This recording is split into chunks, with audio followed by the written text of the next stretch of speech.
Hi there, everybody. I'd like to welcome you all today to the MRI and radiotherapy webinar number 3. So this series has been organised by IPEM's MR Special Interest Group. Could we move on to the next slide, please? So I'd like to introduce myself. So my name is Richard Spitz. I'm a radiotherapy physicist from Leeds, and my role here is to provide some scientific leadership for the installation of our MR simulator. And I also was involved in chairing the IPEM working group that published some guidance on MR for radiotherapy last year. So we've got some general housekeeping for today's session. So can you all please make sure your microphones are on mute throughout the talk. If you've got any questions as we go through them, please do put them in the chat. And while we're going through, and at the end, we've got a question session, and we'll go through them and pick questions to read out. And invite you to come and read your own question out. So the last kind of housekeeping item is that this webinar is being recorded, so a link will be sent out to everybody at the end.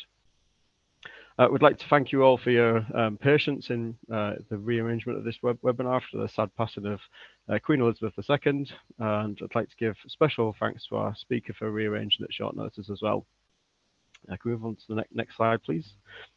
So it's my great pleasure today to introduce Dr. Carrie Glidehurst, who is going to present to us today on an international perspective MR simulation for radiotherapy. So Carrie was the chair of the AAPM Task Group 284, whose reports on MR simulation for radiotherapy was published at the beginning of last year. So today she's kindly offered to come and present her experience for working within that group. So Carrie is a tenured associate professor in the Department of Human Oncology and serves as the director of radiation oncology physics at the University of Wisconsin.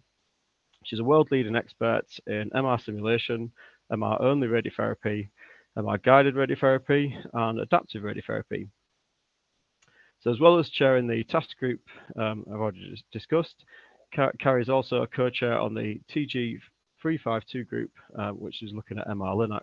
So she's got a wealth of knowledge and experience in the use of MR for radiotherapy that I, for one, am looking forward to learning about from today. So over to you. Thank you, Carrie. Wonderful. Thank you so much, Richard. And thank you everyone at IPEM for hosting me today to give my international perspective. If you're on Twitter, you can follow me and tweet at me here.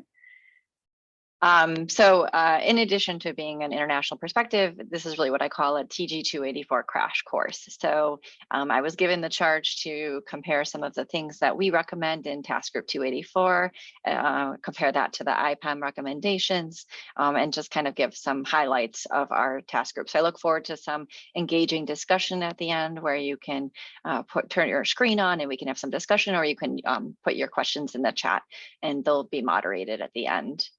But first, a couple disclosures, including 2 grants from the National Institutes of Health. I also collaborate with many members of our industry partners, including Modus Medical Devices, V-Ray, Philips Healthcare, and GE Healthcare. And then I was the task group co-chair for TG284. Some other disclosures is I am not an MRI physicist, so I'm actually a practicing radiation therapy physicist with a strong interest in MRI and imaging and radiation therapy, and I am in the United States. So what I talk about today may or may not apply to your regulating bodies over in Europe.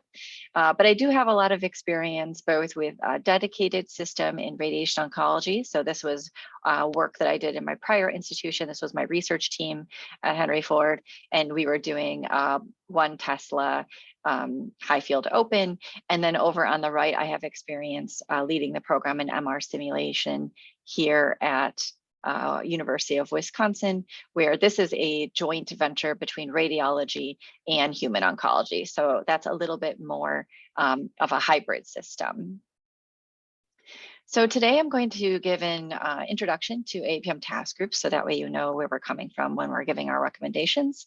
show you some differentiating aspects of our report versus those put forth by the IPEM committee members. A couple of things on equipment selection, MR personnel and roles.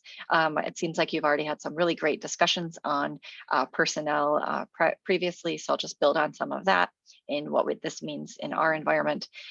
Briefly touch on QA. You guys will have also another session on that next week, so I won't go into too much detail. And then some simulation workflow and emerging areas. So just to give you some context, if some of you aren't familiar, so AAPM is the American Association of Physicists in Medicine. And one of the biggest things that we contribute to the field is through our work in AAPM reports and task groups. So these are technical reports on very specific topics that are prepared from experts drawn from AAPM membership or outside members to work together to provide an overall guidance to the community on topics that are either emerging or established. So you can see here, Task Group 284 was published in 2021. But in the meantime, there's all of these other efforts that are ongoing. One is in Task Group 294, which is in MR biomarkers and radiation oncology. There's also Task Group 303, looking at MR implementation in brachytherapy. So one thing to keep in mind when you're reading AAPM task groups is that there's a lot of work that goes into consistency and coordination among the ongoing task groups. So therefore, we weren't covering brachytherapy because there was a task group that was assigned that specific task and working that up for their recommendations. And another thing is other aspects in image registration, we are not focused on because there are other task groups in that space. So task group 284 is really titled MR Imaging Simulation in Radiotherapy, Considerations for Clinical Implementation, Optimization, and Quality Assurance. And so I co-chaired this task group with Eric Paulson, a physicist at Medical College of Wisconsin.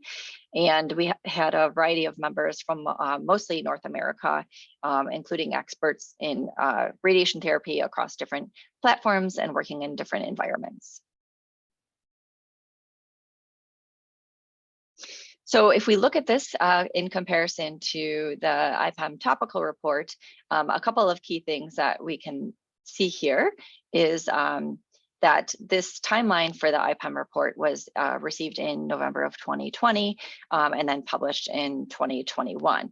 So what you'll notice from our AAPM task group, it was all happening kind of all at the same time. And anyone who's been involved in these big task groups or reports knows these are many years in the making. And so while our guidance was coming out through AAPM 284, the IPEM report was also going through review.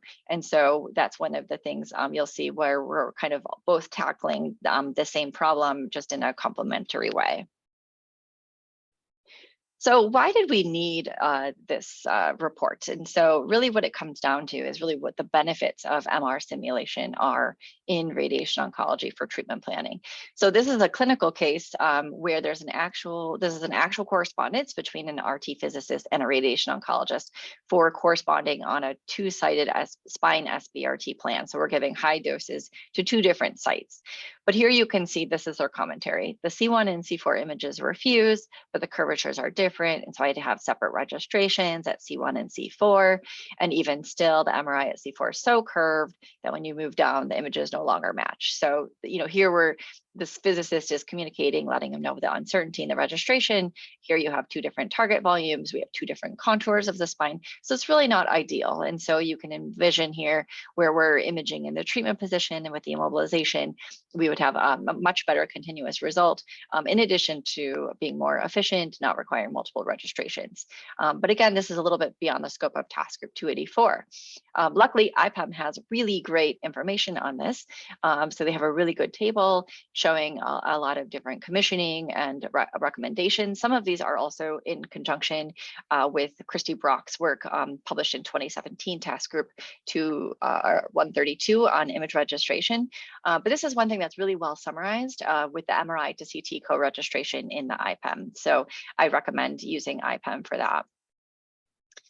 The other thing we know is that the protocols can be very different between diagnostic and MR simulation. So here's an example of a clinical use case that came to me in my old center, where we had images acquired for a spiny SBRT for this was acquired at 1.5 Tesla in the for the MRI. There's a 5 millimeter slice thickness, a reduced field of view, so we actually didn't even have a lot of bony landmarks, and then also 2 millimeter gaps, so non-contiguous slices.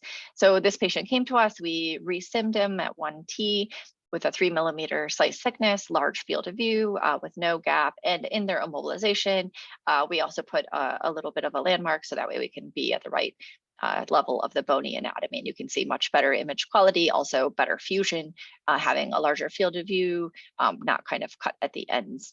And so having these MR sim protocols is really critical to these high precision radiation therapy treatments. So when we think about how to interpret images that come in from radiology, there's this really great table in IPEM that I think is a really great deliverable here, where they're looking at the DICOM header details and how to look at what is the key information, especially on gaps, spatial resolution, pixel bandwidth. So these are really great contributions from the IPEM team. So let's get into some of the task group 284 pieces. So one of the big things is, what are the things that make an MR simulator an MR sim as opposed to a diagnostic? And so it really comes down to some of the equipment selections. And so one of my favorite papers, it's a little bit old now, back in 2012, but it's still really an important contribution to the field, showing really the true value of having imaging in the treatment position for treatment planning. So here we have 20 of the same prostate cancer patients that were imaged in their RT position with a flat tabletop with knee rest, and they were leveled. Then they had a diagnostic scan, so the same exact patients. It was on the same scanner, but using the curved couch top with the standard coils and no special immobilization. And then they did the automated rigid registration performed in Eclipse. So here you can see where we have a nice checkerboard of the diagnostic image, where we have the curved tabletop of the MRI fused to the CT sim with a flat tabletop. You can see the difference there and the differences in the bony anatomy compared to the RT position. Really highlighting the value add in having that really high precision co-registration when we have their imaging in the treatment position. So again, even though this is a little bit old, back in 2012, what we can see is there's a substantial improvement in the quality of the bony and tissue registration when we have MR in the treatment position. So here, the bony is shown in the red box, showing the reduction in the uncertainty between the center of the structures for the femoral head and pubic symphysis, going down to less than 2 millimeters, and even in a soft tissue as well. So our prostate and our seminal vesicles also had reduced error. In today's modern radiotherapy era, I think that we'll even have a higher precision than this, but it just shows the value of having imaging in the treatment position and the need for MR simulation. And so this introduces a lot of different equipment that we need to be concerned about, a lot of flat tabletops so we can index our immobilization devices. We also don't want to deform the anatomy. And so we'll take a lot of times surface coils and suspend them over the top of the patient using bridge-like objects shown on the top right. And so these can look at different configurations. They can be add-on couch tops. They can be a built-in flat tabletop. It really depends on the particular make and model. And so in addition to the tabletop, we also have to consider having external lasers. So an example of an external laser bridge system is shown on the top left for an MR simulation. They also could be wall mounted. And so the introduction of all of this new hardware is really critical, because then it introduces new quality assurance that we have to do. So that way we can use our MRI as a simulator and not just for the diagnostic imaging. So this is a nice depiction from task group 284, showing the organization of the patient. So we have a flat table overlay over the top of the couch with the integrated posterior coil, and then the anterior RF coil often suspended from an RF coil bridge. And then we also have a 70 cm wide bore to accommodate patient in their immobilization devices. So we're seeing a lot more wide bore MRs on the market. So I know you had a really great webinar on personnel and roles and MR safety. I'm going to talk a little bit about what this looks like in the United States.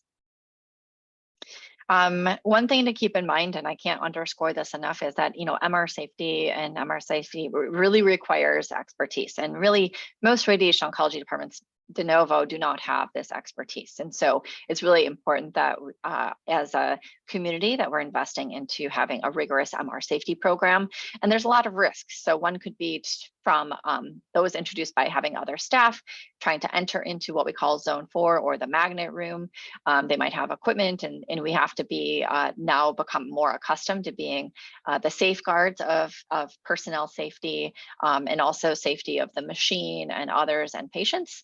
Equipment is another thing. So there was another webinar looking at some of the labeling of MR safe, MR unsafe, and you can see accidents do happen, and these can also turn into really serious accidents that could injure patients. And then finally, patient burns. And so having patients in the proper attire, making sure there's no metal on the patient. These are all now the responsibility of our personnel who work in the MR sim environment. So who are we talking about here? Who are MR personnel? So these are defined by the American College of Radiology, which is what we follow in the United States primarily for MR safety and safe practices. This was really seminal work published in 2013 that's since been updated to 2020, but these definitions remain the same. So first we talk about kind of 3 classes of people. One is the non-MR personnel. So they have no formal MR safety training in 12 months. So they need to be under immediate supervision of or in visual verbal contact of someone who really knows what they're doing, these level 2 people in these zones 3 and 4. Zone 3 is the entry to the magnet room, and zone 4 is what we call the magnet room. So examples of this could be your cleaning personnel, could be, a scheduler or someone who really doesn't come in the environment often. It could be someone coming in to repair a laser or something of that nature. A level 1 personnel is someone who has passed some minimal safety education. That's usually in the form of an online module or annual training. They can ensure their own safety while in zone 3 and 4, so they know what not to do and what to do. But they cannot be responsible for others. So they cannot let other people in or do any of those activities. So those could be patient aides or MRI office staff. And then finally, level 2 are the people who are more extensively trained in the risks of MRI and burns and neurostimulation. And they are the ones that are going to be responsible for the non-MR personnel working in zone 4. So those are going to be your MRI technologists, could be your MRI physicist, your radiation therapy physicist with proper training. So the question is how do we go from our kind of casual end user level 1 over to level 2? And we had a lot of discussion about this at our task group level, and our recommendation of how to turn our level 1 people into level 2. So these would be let's say we want to make our radiation therapist then available to do the MRI admitting and scanning. So we recommend 2 months or 320 contact hours in an MR environment. So that could be done through radiology observations, maybe an MR Linac or an MR sim program. They should also complete an MRI safety course, and then also demonstrate competency in MR safety and MR patient screening. And that should be vetted by other level 2 users. And this is really important. This is something that we did a lot of collective discussions on about how do we determine when someone is safe to operate in zone 4 by themselves and being able to oversee a patient. So another thing we have to think about in this new environment, in this hybrid environment, is who's doing what and at what point, touch points do they come up. So one example that we looked at was the MR screening workflow, and how does that fit into our CT clinical workflow. And so in a lot of clinics, we start with a patient consult where the initial MR eligibility screening will be conducted. That's typically done by a level 1 personnel, so those kind of people who don't have any specialty training, but they can do a quick check to see if the patient's eligible. There may be a way to document if the patient does have an implant, the make and model of that implant, and then if something is found, they would then consult with a medical physicist or radiologist radiology consult and to hand that off. In CT Sim, we have to consider that we have MR compatible immobilization devices and also ensure clearance into the bore. And then when they come for their MR Sim appointment, then we have a final screening that's conducted by level 2 personnel. And then we conduct an MR Sim timeout procedure. And that timeout procedure is shown in task group 284 in the appendix. And so there's a couple of two major models that we consider when we're thinking about these hybrid environments where now we have an MRI cited in radiation oncology. And there's kind of pluses and minuses of each one. So when we think about the traditional model, this is defined as the personnel working in their professional trained capacity. So just as it stated, this could be an MR technologist operating the MR scanner. A certified radiation therapist is the one who's doing the immobilization and setup. Your MRI physicist is doing the acceptance, commissioning, and the ongoing QA. So really everyone operating as this would be a normal diagnostic radiology magnet. So one really great thing about that is your level 2 requirements are all met. Everyone's comfortable, they know what they're doing in their particular roles. They've already done their formal didactic training and their MRI expertise is already established. But there's some drawbacks. So if this is only an MR Sim in radiation oncology, it may be hard to keep that fully busy all the time with a full schedule. So it might be underutilizing your personnel. And then you also need to train the diagnostics staff to understand what we're trying to do in simulation. Also important to train the MRI physicists in the needs for quality assurance and radiation oncology. So the flip model is something that we're starting to see more, is really where it's more specialized. So the personnel are given didactic and practical training to operate the scanner independently. So here you may have an MR technologist that are taught simulation and immobilization, and then they're still doing the scanning, but they can also do the patient setup. You could also, on the flip side, have a certified radiation therapist with proper training and credentialing who then operates the MRI scanner.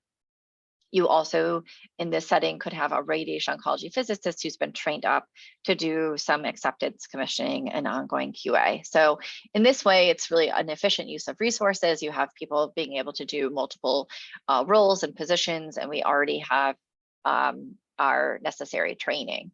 But it's really, some of the challenges of it is it really requires dedicated staffing. So you don't want to have every radiation therapist and MR technologist on the team being swapped in and out. It's a kind of an MR safety concern.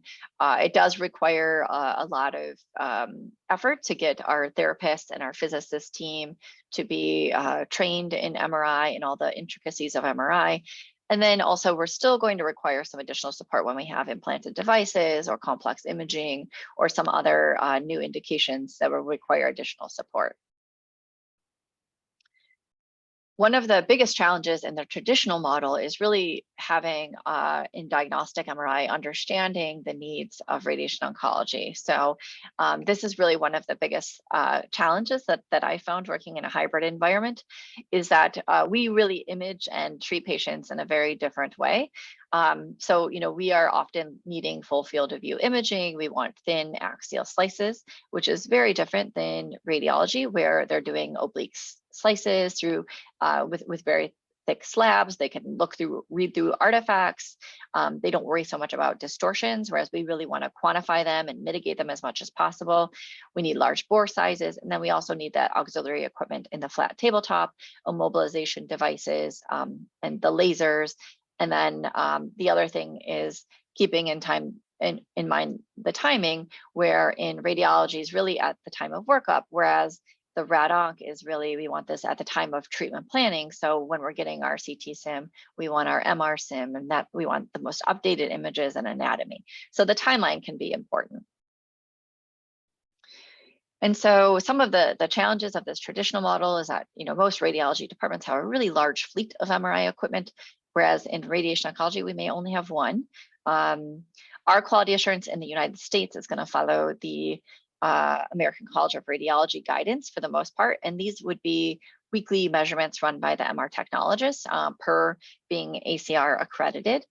And then many of the aspects that we look at in our radiation oncology QA are not really looked at often in radiology. So that would be our lasers, our couch performance and accuracy, our longitudinal motion, distortion across a larger field of view. So these are all things that we're very concerned about in radiation oncology. That just is not anything that they're concerned about in radiology.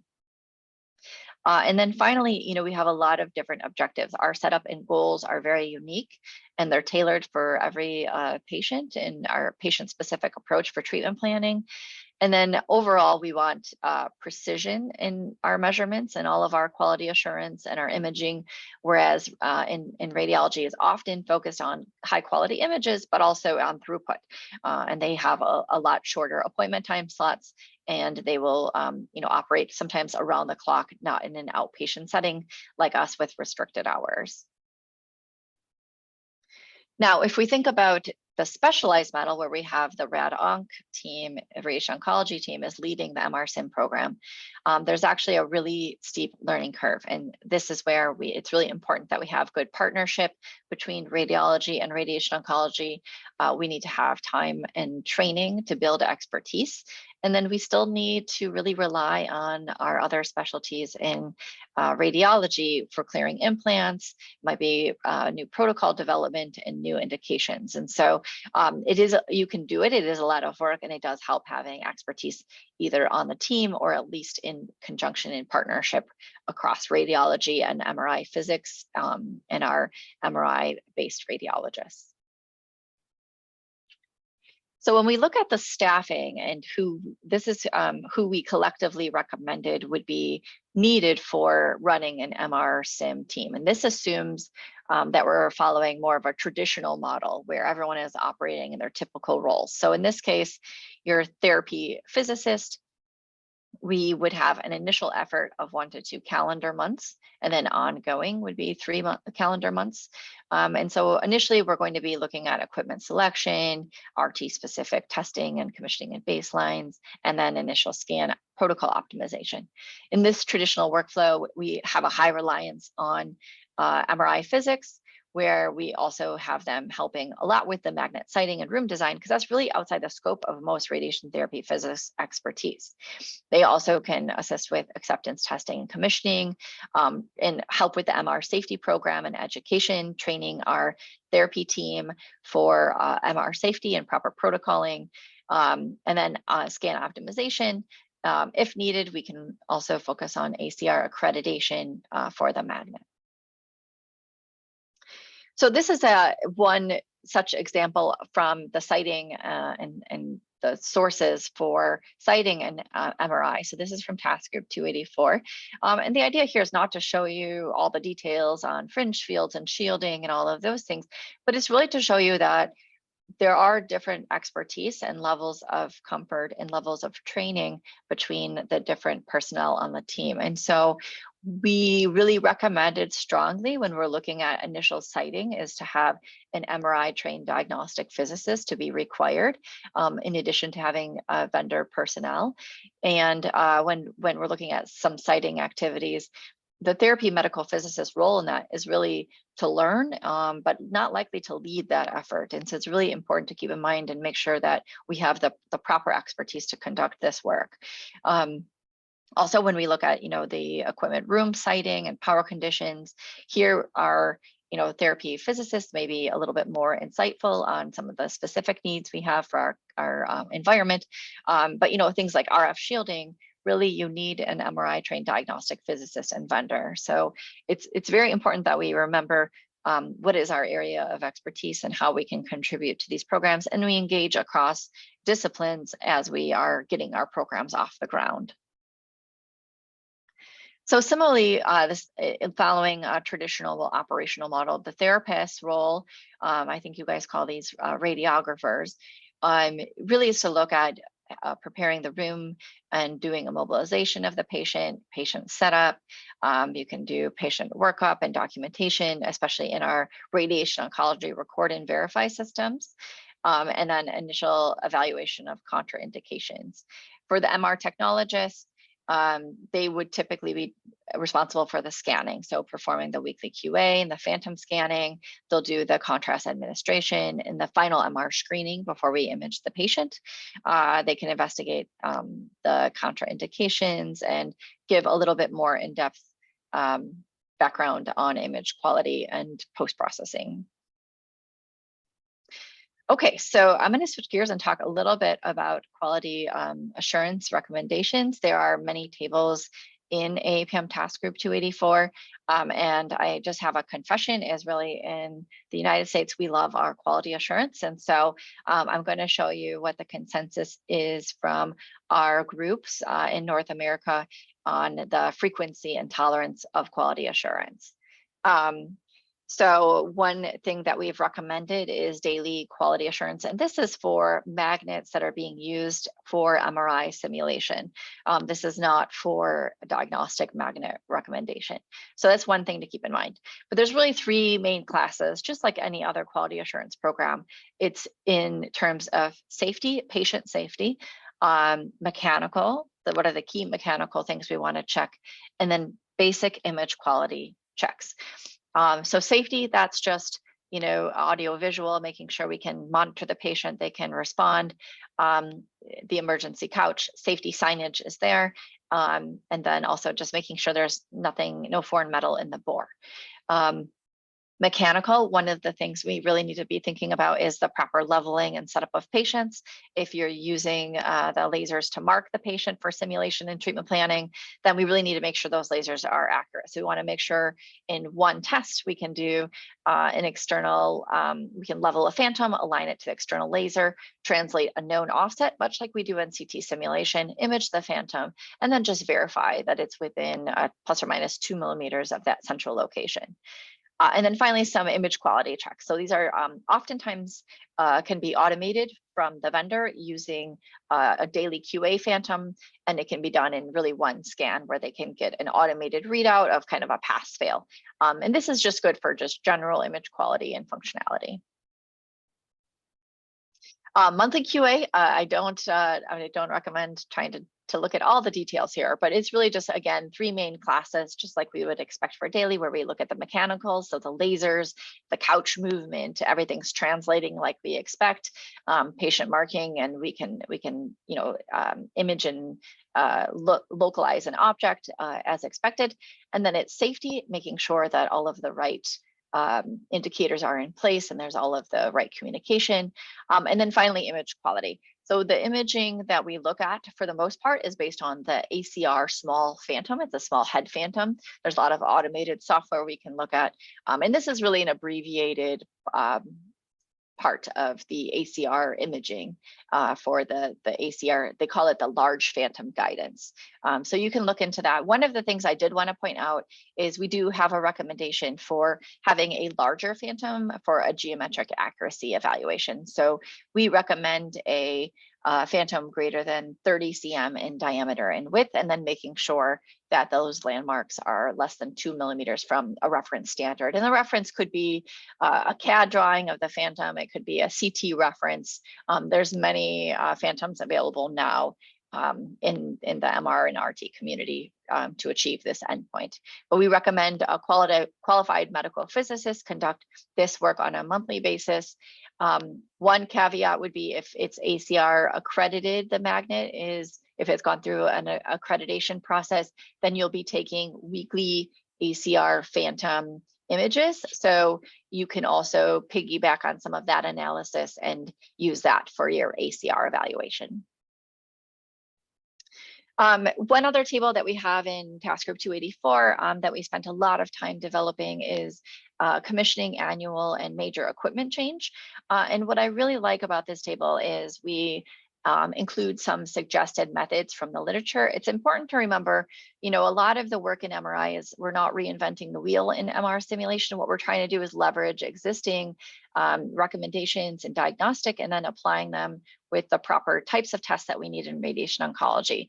So we give tolerances, a recommended frequency, and then what would be the potential clinical impact if there was an issue with that particular parameter that's tested. So it's a very big table. In fact, there's even one more page that you can take a look at. But what I really like about it is it has a lot of references to show what motivated us to recommend a certain method or technology and to test. Let's say, magnetic field homogeneity, that's been around much longer than in MR simulation. And then, what is the tolerance and what are those tolerances based on? What is the frequency? And then what happens if there's an issue? And what is that potential clinical impact? So I look at this as a very wonderful table summary. Sorry, the lights go out. A wonderful summary of what are the major tasks that need to be conducted at time of commissioning annual and equipment change. So I'd like to, one thing that is a little bit different in 284 is we do give a little bit of discussion on high performance imaging, which we consider things like diffusion, perfusion, echo-planar imaging. So I know this is not contained in the IPEM recommendations. We could not go into this in too much detail because there is a task group 294, which covers imaging biomarkers in MRI. So there's a lot of great functional details there.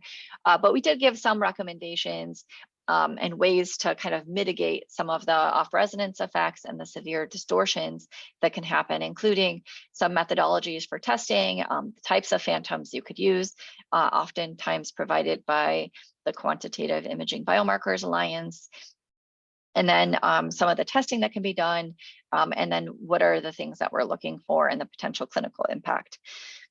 We also give some strategies for trying to accomplish high fidelity DWI images. So here's an example from the literature from Eric Paulson, the co-chair on task group 284, where he gave some recommendations looking to do a multi-shot spiral acquisition to reduce the local susceptibility and signal pileup. So here you can see on the left a typical single shot diagnostic DWI compared to a rad-onc optimized DWI scan.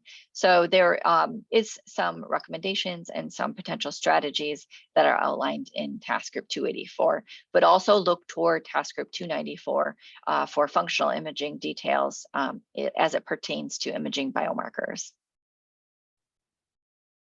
So some other things we consider and we cover is some workflow considerations. So I'm sure you've already seen some of these details. I think there's a lot more pictures in the task group 284. So here you can see where we show different immobilization setups with a lot of surface coils in conjunction with those immobilization devices and what those configurations look like. You can see over on the right, the working with the head and neck mask continues to be one of the biggest challenges with our surface coils and getting good signal to noise ratio midline. So when we're looking at immobilization devices, we really want something that's MR optimal. So not just MR safe, but make sure it's going to be MR optimal. And we define that as not introducing susceptibility artifacts, not producing undesired signals, not increasing the safety profile or risk to the patient. Maybe it's not going to have any local heating effects. And then we don't want it to reduce the signal to noise ratio or impact uniformity.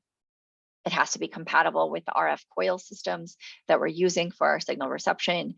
And then we also have to be mindful of carbon fiber immobilization that can have could be electrically conductive and risk of thermal injury to the patient. So our table has some key setup considerations, including disease sites, RF coil configuration options across a few different vendors, and then some of the considerations and what are the things we have to look at. We have to remember we need to accommodate hearing protection is very critical. And then we need to look at compatibility with the immobilization devices. And combining coil combinations are important if you're looking at like head and neck, where we might need to use more than one coil in order to get the proper all the proper details. And then also just, if we're imaging prone or supine, have a lot of different considerations. So looking at some simulation workflows, we describe kind of two different processes. One is where we do the CT simulation first. This is called a conventional workflow. And then we do a reversed workflow. This would be where maybe due to the potential limitations of access to the machine, where you might do the MR simulation first and then the CT simulation after that. So some of the key, elements are the same. It's really just the order of which that we do it. So in the conventional, typically we set the patient up, and the extra parts are shown in the red highlight. Here you can see that we have the verified immobilization devices are going to fit in the RF coils. We want to center our target volumes in the bore. And then we go over to our MR sim. We want to do our safety screening and coil arrangement and acquire using an RT optimized protocol. And then we want to verify that our distortion corrections, our gradient nonlinear distortion corrections have all been applied. Over in the MR sim, really all those MRs things are done up front. Very important that we use our flat table overlay and our patients are set up in the treatment position. And here we would be marking isocenter on the patient. So having very good accuracy of our lasers is critical and important for our quality assurance in this workflow. And then we would go over to the CT simulation and complete that. But there's always trade-offs when we're looking at our optimization of our protocols for radiation therapy purposes. So, one of the things we have to think about is what are the consequences of trying to accommodate imaging in the treatment position. So here's an example on the left where we have imaging with no immobilization for just a healthy volunteer. Here we have a head and neck unit, so there's no immobilization and 28 elements giving signal. Compare that to a patient, the subject is now in their immobilization and they have using flux coils. So these are just surface coils and immobilizations in place. And so we can see that midline, it's a little bit noisier when we're using those flex coils compared to when we're using our head and neck unit. So what we determined in our own clinic is if we were doing brain imaging, we really wanted to be having our high quality, high density elements. And so we forgo our immobilization in brain cases, but in head and neck, it's advantageous to have the immobilization devices. And so task group 284 describes some of the trade-offs, and it really has to be clinic specific to determine, what's going to work for your particular use case. So for instance, here we elected the high image quality for our head and neck unit in our brain. So that way we would have the best image quality possible. So another, there's been some other lectures on optimizing sequences for RT endpoints. One of the differences that we discussed in offline discussion is in how we're handling receiver bandwidth. So this can really contribute to a fat water chemical shift. And so IPEM recommends 1 millimeter or less for the displacements in the chemical shift. Whereas APM, we don't necessarily prescribe less than 1 millimeter. What we did was we gave an equation so that way people can determine based on the endpoint, the clinical endpoint of interest, what would be a permissible shift. Because we do have high precision radiation therapy for radiosurgery brain, for example, where we really want high precision images, but if it's a non-stereotactic pelvic case, maybe you can be a little bit more lax. And so there's always a trade-off in signal to noise ratio. So we know if we have a high bandwidth, we can reduce that chemical shift, but then we have our compromise in our signal to noise ratio. So there's always kind of a trade-off, in really the approach that APM took generally was we want it to be less than a pixel for the particular field strength, but we didn't necessarily say 1 millimeter. And really we kind of left it up to the clinics to optimize that based on their endpoints for their imaging, knowing that there's going to be all of those different trade-offs.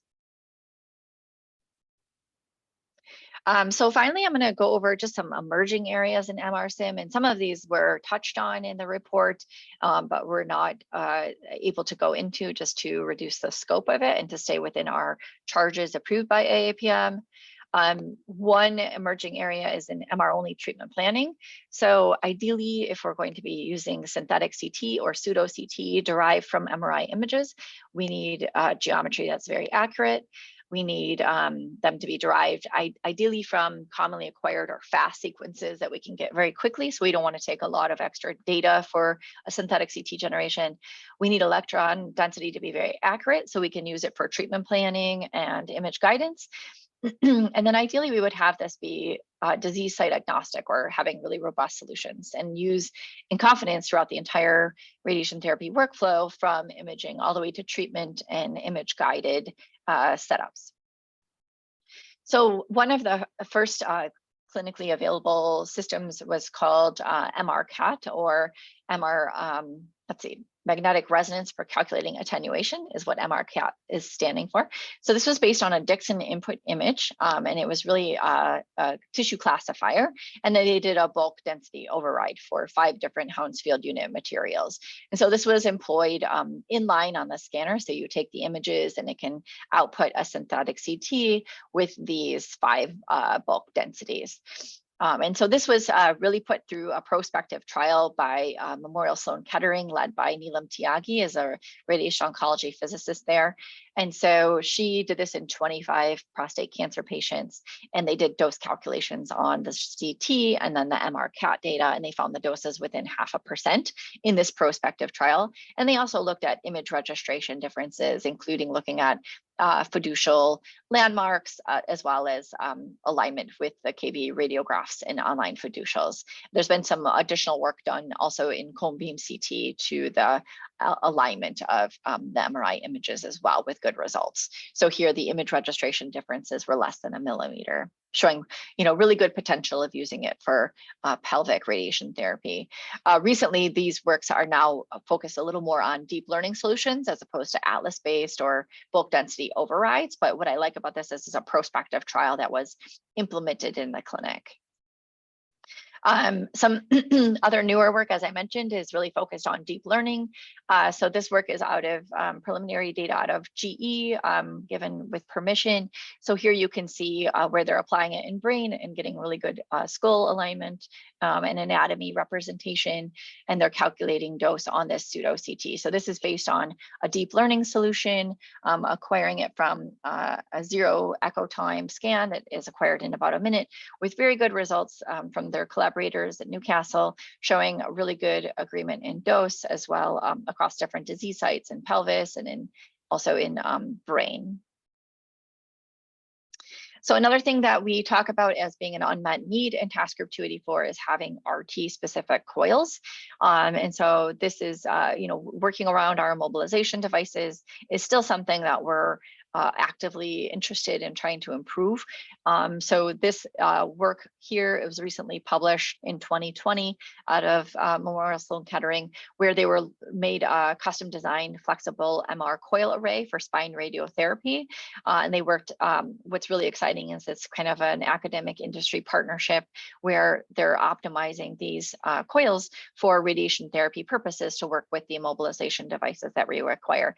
And here you can see the benefits of having this customized coil for our endpoints for radiation therapy, showing a very good, much better signal exactly where it matters in this spine SBRT case, where they're going to be giving high doses per fraction compared to just using a standard vendor's posterior coil. So showing really the value add of having RT specific coils and having this be a priority for our field moving forward. We're also seeing this from our vendors. So that previous one was really from an academic industry partnership. This here is a recent solution from GE, and other people are working on this as well. It's not specific to GE, but this is just an example showing where the old configuration was using a lot of different pieced together coils on the surface, but you have a lot of separation from the 2 lateral coils around the head, and you can envision midline you're not going to have a lot of signal. And so here you can see actually what happens in the RT open suite, where we have kind of a challenge in the signal to noise ratio compared to this brand new surface coil that is now FDA approved and will be hitting the market soon. But what's exciting is that we're starting to engage our vendors to develop RT specific solutions to work with our immobilization devices and to really help us to propel the field forward in terms of high quality imaging for radiation therapy planning. And head and neck has continued to be a bit more of an elusive case because of the complexities of the geometry and the needs for the immobilization and the shoulders and the head. So it's exciting to see some of these offerings available to us. So I'm just going to leave everyone with a parting thought, and we'll open it up to some questions. it's a lot of work to have an MRI in a radiation oncology clinic. And so, now we have to deal with the MR safety and all the extra QA, and not every patient benefits. But what I'll say is that really MR sim is truly transforming patient care. So here's a patient that we imaged from their radiology scan. This is a T1 post-SCAD scan. This is from our radiosurgery team led by Dr. Zach Labby here at Wisconsin. So 8 days prior, this patient, this you can see is a sagittal image, and there's not a whole lot to see here. But when we took data on the day of their CT sim and we did a post-SCAD scan, and this is used for treatment planning, you can see that something that wasn't called at time of the initial image 8 days prior is now being called. And so this patient's metastases that was identified will be treated for that patient. And so it's MRSIM truly taking data at time of treatment planning with up-to-date images with very high fidelity protocols, can truly change the course of radiation therapy and potentially patient outcomes. So it's really exciting that we have a lot of uptake in the community and that a lot of people are looking to get MRSIMs into their departments. Finally, I just want to acknowledge our collaborators and co-authors on Task Group 284. Many years it took of hard work to get this proposal together and published. And feel free to reach out to them. We love talking about this. This was really a labor of love. Anyone who's done these cooperative things know that. And I just wanted to thank everyone for their attention. Happy to take some questions. Hi there, Carrie. Thank you very much. That was a really good talk, and it's a really good document as well. It's been really useful today to learn from your experience. So we've got some time for questions. So I'd like to again invite delegates to type their questions in the chat function. But I'm going to kind of start off with a question that I've been asked by quite a few people from different centres around the UK. So in the UK, there are quite a lot of centres with either just one or two CT simulators. So what do you think the implications are for these kind of smaller centres when they're considering replacing a CT with an MR simulator? Yeah, that's a great question. So, not every patient's a candidate for MR sim or MRI. There's a lot of contraindications to MRI. And then not every patient benefits from MRI as well. So, I wouldn't recommend getting rid of your CT sim. I think it's great to have one of each if you can. But I do think we still, think about palliative cases, think about patients with implants, active implants, pacemakers that are not compatible, legacy devices, a lot of patients with cochlear implants. Like a lot of these things require very special management that may not be candidates for MRI. So it's important to think about that. And then throughput is another thing to think about. And so having the CT and the MRI is, and also MR only planning is still emerging. So we have solutions in brain and pelvic cancers, female and male. I think those are kind of the three offerings by the vendors, but there's a lot of disease sites that don't have any solutions quite yet that are offered. So I think that's another consideration. Okay, thank you. So it was also my kind of experience when working with the IPIM group that because there's quite a few areas where there's a lack of evidence in the literature, we came to our kind of consensus on the guidance from what we've learned from our centres, and different centres have got different sets of experiences. So that led to us having some quite long debates about, what the advice should be and quite a few compromises. So I think notably this came with the frequency of QA that we recommended. So I just wondered, did you have kind of similar experiences? Yeah, definitely. I think in the beginning, you get a bunch of physicists in a room and we all just want to talk about more QA, but then it becomes more practical and trying to make it more efficient. The other thing is, as our experience grew in the first few years of writing the paper, what we found was that certain parameters weren't changing. So originally we started talking about doing gradient nonlinearity annually. Doing a commissioning and acceptance and then annually. And then it became, well, no one was ever seeing any changes. And so we said, okay, well, that's a lot of effort to do it annually. So now how about it's after major changes in hardware and software that might change the gradient nonlinearity? Maybe it's additional hardware or a software update. So, so definitely evolved over time. We did try to pull others to make sure we were reasonable with our tolerances and our frequencies. Also depends on how you use your system and who's running it. If it's going to be in radiology staff and MR technologists, or it's going to be radiation oncology staff and radiation therapists. So there's a lot of factors, but certainly also during the review process, some people let us know we were a little overkill on some of our QA, but that's what physicists do best. So. That's great, thank you. We got a question from the audience. I wonder if Mark Ria wants to turn his microphone on and ask his question. And if not, I'll read it out. Is Mark there? Has he got a microphone? I'll take that silence as no access to a microphone. So the question is, how often do you inject GAD contrast during treatments? Oh, during treatments, not often. We use Eovist in liver patients for MR Linac treatments. We don't do, but for for MR stimulation, for MR imaging, for treatment planning, most of the patients have GAD. So very similar to what diagnostic would use, but it's not really for daily treatments, right? So this would be the MR sim appointment before for treatment planning. Yeah, sure. That's great. Thank you. So I had another question. So in the UK, I think we're significantly increasing the number of dedicated MR simulators over the last sort of couple of years and over the next few years. So I think there are quite a few centres that are going through a procurement stage at the moment. So I just wonder if you've got any kind of key tips on what you could give for centres, what they should be thinking about when they're trying to decide which MR scanner is right for them and their needs, things like field strength and other kind of options. Yeah, that's a good question. So a lot of it will depend on your population. So think about like what is going, not every patient's a candidate for the higher field strength at 3T, whereas a lot of patients can be safely imaged at 1.5. If you plan to do a lot of, fancy neuroimaging, or let's say you have a lot of engagement in radiosurgery brain, you might really want that higher field strength to do that functional imaging. But then you have to contend with some of the susceptibility artifacts and other challenges. So there's a lot of trade-offs. Also, cost is important. So you'll have to really take a close look and see the cost, and then the size of the room. So 3T will require slightly different shielding or footprint just because of the higher field strength. And then in terms of hardware, it's important to consider what are the offerings with interoperability with the laser system. Can the couch move into the external lasers and the internal both?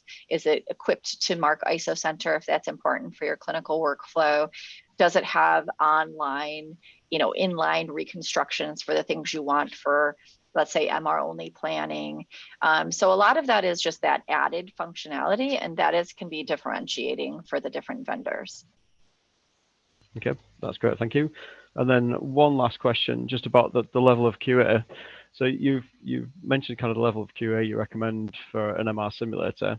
So if a centre has some access to a radiology scanner for some scanning time for radiotherapy, but it's a system without lasers, and maybe they're just doing brains or a few kind of simple sites, and they have very limited time. So I just wondered if you had any comments on what you think is best in terms of QA for sites like that. Yeah, I think the best QA you can do is getting the best protocols. So making sure those protocols have, your axial slices, your contiguous, no gaps, making sure that it's at the resolution you expect, and everything is really nice and it's going to align well with your CT planning. So I think the best thing you can do in that setting is get those really tightened protocols, work closely with your radiology team to optimize them for scan time, get nice SNR, and I think that will be the best bang for your buck there. And if you're just going to do brain, you're going to probably just be imaging in a head coil. You don't have to worry about all the couch tops and things like that. You can always put BBs on patients if it's a body site, so some of those fish oil capsules, so you can kind of pseudo sim them with reference point marking and have that be a landmark too. That's great, thank you. And I think that's all the time we've got for questions. So there are quite a few thanks coming through on the chat as well for you, Carrie. So I guess just kind of, well, all I've got now to do is to say thank you again. Can we flip to the last slide as well? Actually? Sure. Yeah. So the last slide is just again thanking everybody for attending, thanking you again, Carrie, and say goodbye, and remind people that there's the fourth webinar dedicated to QA and QC and MR for radiotherapy planning will be next Monday at 12:30. So thank you all for attending.